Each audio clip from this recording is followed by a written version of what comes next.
नमस्कार मित्रों, मैं आचार्य प्रमोद उपाध्याय। रंगों के त्योहार होली की आप सभी को बहुत सारी शुभकामनाएं देता।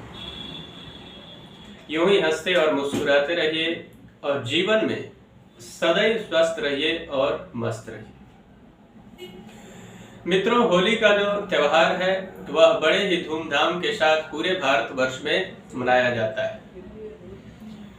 अब आज हम बात करेंगे होलिका दहन से जुड़ी हुई कुछ विशेष बातों को लेकर। सबसे पहले, जैसा कि आप सभी को पता है कि होलिका दहन क्यों किया जाता है और किस दिन किया जाता है, तो आप सभी को जानकारी प्रदान कर दूं कि होलिका दहन फाल्गुन मास के शुक्ल पक्ष के पूर्णिमा तिथि को किया जाता है प्रतिवर्ष, और उसके पश्चात यानी कि दूसरे दिन रंगों का त्योहार होली बहुत ही धूमधाम से पूरे भारतवर्ष में मनाया जाता है।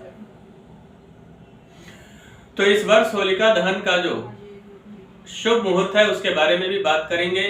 होलिका दहन 28 मार्च 2021 रविवार के दिन पूर्णिमा तिथि में भद्रा रहित प्रदोष काल में किया जाएगा।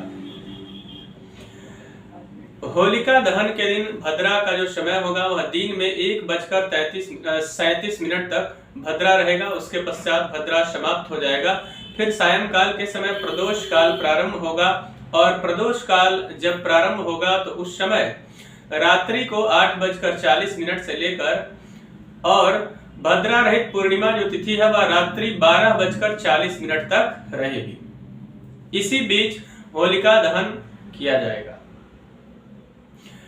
होलिका दहन के दिन जीवन के अंदर जितनी भी बुराइयां हैं उन सबको जाकर और होलिका में समाहित किया जाता है, यानी कि वहां जाकर के अपनी सभी बुराइयों को भुला करके और एक नए जीवन की शुरुआत की जाती है, जिससे कि जीवन में आने वाली प्रत्येक जो भी बाधाएं हैं वह सारी बाधाएं उस होलिका के साथ ही खत्म हो जाए, जो भी बुराइयां हैं वह समाप्त हो जाए और जीवन एक नए उमंग के साथ प्रारंभ हो।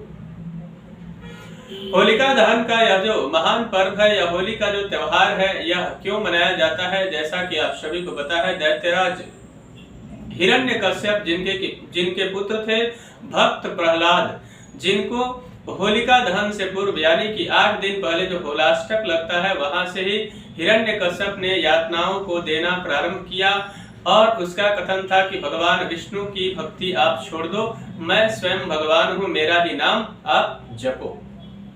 जबकि भक्त प्रहलाद पर भगवान नारायण की विशेष कृपा थी, जिससे कि वह सदैव भगवान की भक्ति में लीन रहते थे।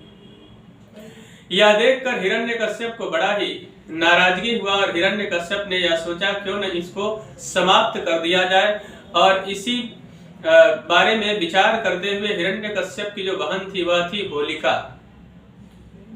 होलिका को यह वरदान प्राप्त था कि जब भी वह अग्नि में समाहित होगी वह कभी जलेगी नहीं।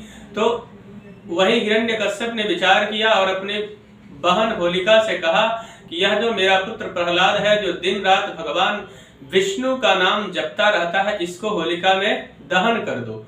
तो यही होलिका दहन के दिन होलिका ने भक्त प्रहलाद को अपने साथ बिठाकर और होलिका दहन उसी दिन हुआ, और उसी में भगवान नारायण की कृपा से भक्त प्रहलाद तो बच गए लेकिन होलिका जलकर राख हो गई। इसलिए हम सबको मिलकर बुराइयों को खत्म करना चाहिए होलिका दहन के दिन, और होलिका का पूजन करना चाहिए, और उस दिन ओम होलिकाय नमः मंत्र से होलिका का पूजन करते हुए जीवन के समस्त समस्याओं का निदान हो जाए, ऐसे प्रार्थना के साथ दूसरे दिन प्रातः धुलेटी का पर्व मनाया जाता है। उसके पश्चात रंगों का त्योहार होली बड़े ही धूमधाम के साथ मनाया जाता है।